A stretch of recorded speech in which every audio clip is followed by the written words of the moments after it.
Welcome to the NittanySports Huddle post-game show. This segment is brought to you by the Pennsylvania DUI Association.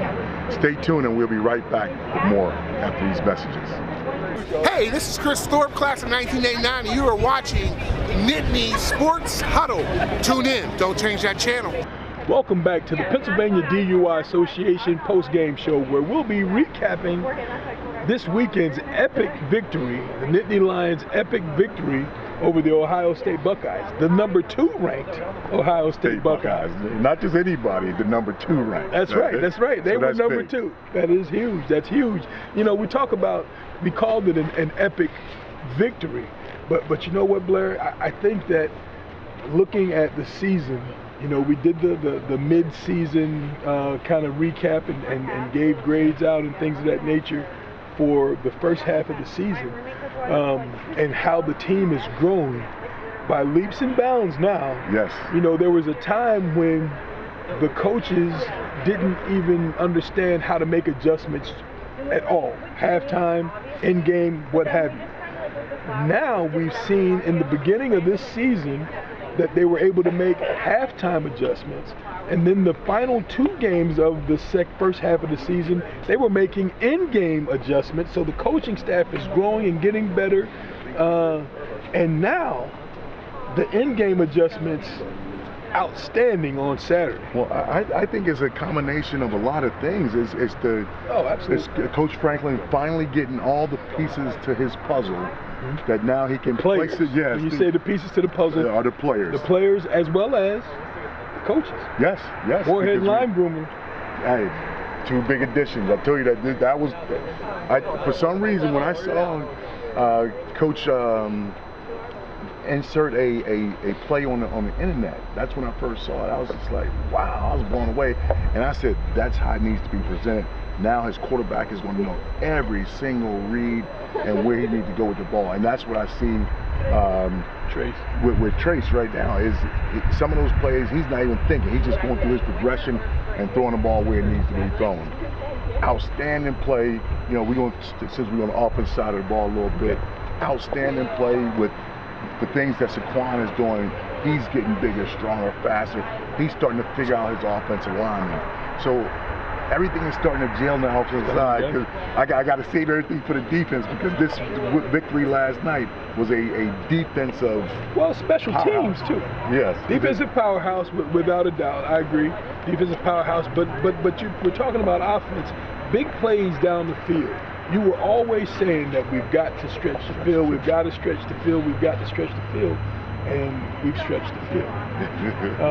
You know, big plays. I know we were leading the Big Ten in 20-plus yard pass plays and plays overall in the first half of the season. Well, it showed up again last night.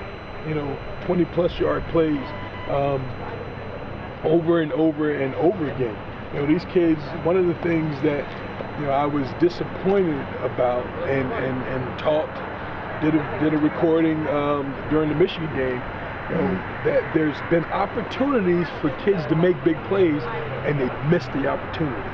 Well, last night they captured the opportunities and it was just absolutely outstanding, both on offense and on defense. Yeah. And special teams, we had a couple breakdowns in special teams, but overall, the guys contributed when they needed to. I think it was a big help us having that week off, got some guys healthy, and that gave us more depth on those special teams, because now those guys that was on special teams, they became the starters, and then the new starters came back. So those guys have less reps on the field, their legs are fresher. Yes. They have the feel for the game, the ebb and flow of the game. And I'm gonna tell you what, Haley's scoop and score was outstanding. He showed the young man, our number 28, who wanted to scoop and score. And you gotta get there fast. Yeah, you gotta get there. You gotta get there. So, I mean, there's so many things that deserve being covered. The one thing I want to touch on offense, while we're on offense, is that the desire, the determination, and the grit to just keep going. Play after play after play. Whenever it looks like all hope is lost, those guys never give up, man. I saw that, starting in the Pitt game, because we talked about the adjustments like you mentioned earlier. They came out and made so many adjustments at halftime, and they never quit from that point on. Right. They have been still putting that pedal to the gas. Yes, we had the Michigan game was kind of derailment because that's when we first realized we had all our linebackers gone. Right. Yeah. So they exploited that. Yes, and that takes your offense and defense in a different mindset because you know y'all deficient over there, but it gives opportunity to get some guys some experience. Now these guys are playing on all cylinders, and it's outstanding. Outstanding, playing on all cylinders, though. So that's offense and special teams, ladies and gentlemen. We'll be back with more from NittanySports Huddle and the Pennsylvania DUI Association post-game show after these messages.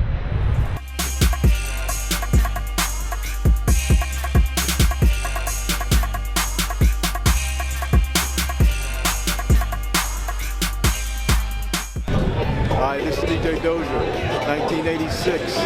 You're watching NittanySports Huddle TV. Welcome back to the NittanySports Huddle, Pennsylvania DUI Association post-game show. We're going to start talking a little bit about defense. Defense. Defense. Yeah. Because these guys last night, from the first snap of the game, they had their ears pinned back and they were getting after them. And that's what we saw. Everybody kept on saying, well, you know, J.D. Barrett didn't look like he was on. He was off a little bit here and there.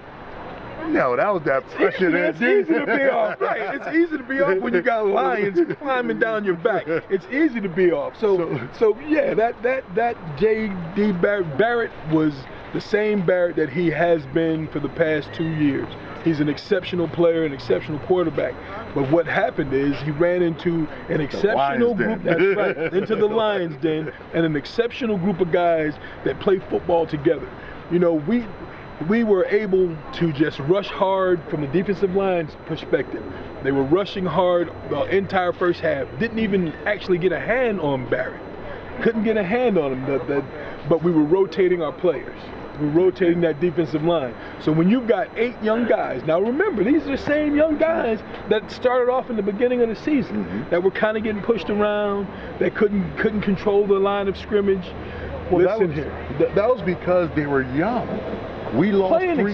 Yes, we lost 3 guys last year. 3 studs, all to the NFL, the next level. These young pups had to find out what it takes to be competitive at this level. Absolutely. And I think that's one thing that helped with the linebackers getting hurt. So that next tier of guys got a chance to get some more work from special teams. Absolutely. Now they're in the starters. So now once those guys got healthy, now we're right back with that powerful defense. That powerful defense. You know, when you look at the flow of the game, how in the 3rd and 4th quarter, the defensive line, the pressure became intense. Then Coach Price starts dialing up a couple of blitzes here and there. You know, guys showing up and making plays. That's what big time college football is about. Everybody plays hard, but there's going to be an opportunity for each of those 11 guys to do something. It might not stand out, like Cole Farmer. On a 2nd down, the first time they ran the reverse to Samuel, they put him in motion and then ran him back on a reverse. Farmer could have been out of position, but he held his ground. He held the corner, and Jason Kabinda comes in and makes a big play for a stop. You know, Kabinda gets the tackle, but Farmer makes the play. That's team football, man. That's the team concept, and I get a little fired up. Yeah. But that's what they've been building on. We kept on saying a lot of things. Well, they look generic. They're not, being as aggressive as they can be.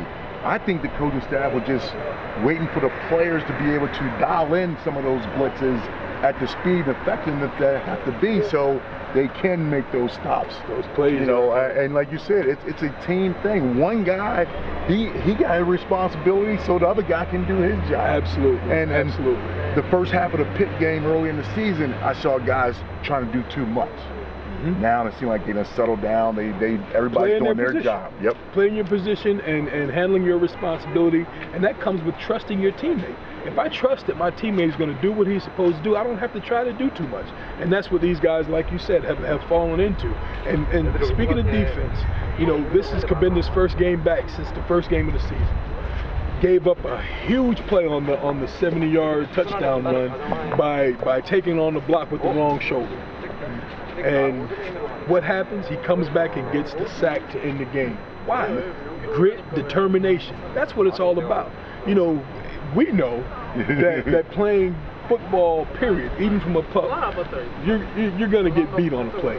Some throughout the game you're gonna get beat. But what do you do when faced with that adversity? Do you tuck your tail and go away, or do you stand up like a lion? You know, those great players, those good players, are gonna stand up and they're gonna keep on building and learn from that mistake. Learn from that, and then keep on applying themselves. Because absolutely, if you're playing this physical game, you're gonna get knocked over, you're gonna get ran over. It's gonna happen. It's a part of the game. I don't care who you are, how great you are, or think you are. You're still gonna get knocked on your butt in this game. Absolutely. If you play long enough, if you play hard enough, somebody's gonna get you because you're gonna get caught. You're gonna get caught. But that's all good. It's what happens after that play. So I'm gonna tell you what, we couldn't be more proud of these young Lions than we are on today. You know? But before we end, we gotta say that a lot of people are trying to put a lot of pressure and you know, a lot of weight on the fact of Franklin not winning a big time game. Oh yeah. Well, now he done quiet the critics. He's got that against the number 2 team. The number 2 team in the nation. He was number 2. Word, absolutely. They used to be Buckeyes number 2 team in the nation.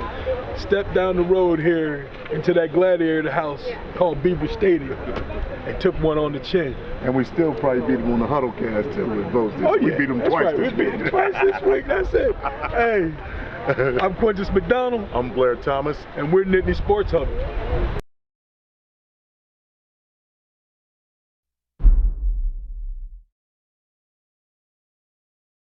Todd Rucci, class of 1993. You're watching NittanySports Huddle TV.